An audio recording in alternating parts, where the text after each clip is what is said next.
এমন তো বিচারি সুমরি জগত পাড় সুমরি জগত পাড়কু পাড়কু সুমরি জগত পাড়কু আদেশ বড় ঘে নিয়াস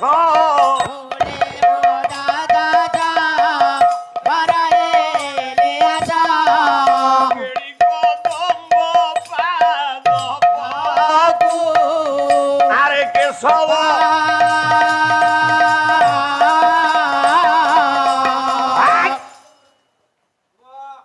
সোনা দাস মতে সুর শিখଉଛି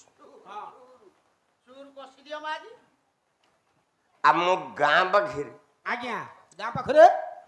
ଗୋଟେ ଗାୟକ ଥିଲା ଗାୟକ ଥିଲେ ଆଜ୍ଞା କିଏ ତା ନାଁ ହେଲା ଲୋକନାଥ ଦାସ ଦାସ ଠିକ ହେଲା ପରିଚୟ ପାଇଗଲେ ତାପରେ ହେଲା କଣ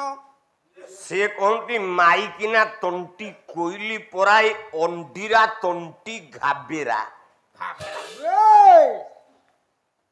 ନୃସିଂହତା ହଉଛି ଅଣ୍ଡିରିପ ସିଂହ ମୋର ମାଇକିନା ତଣ୍ଟି କୋଉଠୁ ଆସିବ ନାଇଁ ହବନି ସିଂହ ଗର୍ଜନ ତେଣୁ ଯୁଗେ ଯୁଗେ সোনা ଦାସ ମାଇଚିଆ ଗାୟକ ହେଇକି ଜନ୍ମ ହଉଥା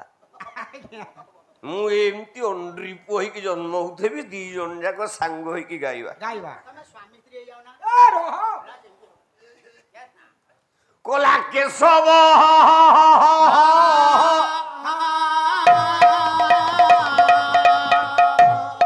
ଆଜ୍ଞାରେ ପବନ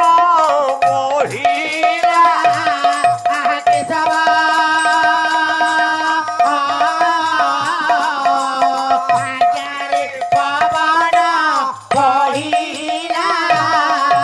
ସୁରଙ୍ଗୀ ନେତ୍ରୀଙ୍କ ଅମ୍ବର ଅମ୍ବରେ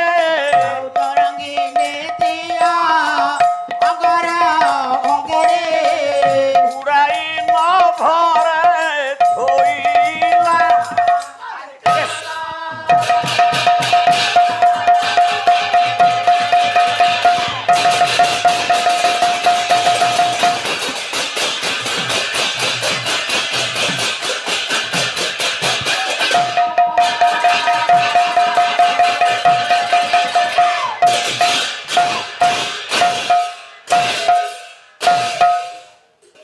କାଲି ମତେ ଗୋସାଇଁ କହିଥିଲା ବାଇଆ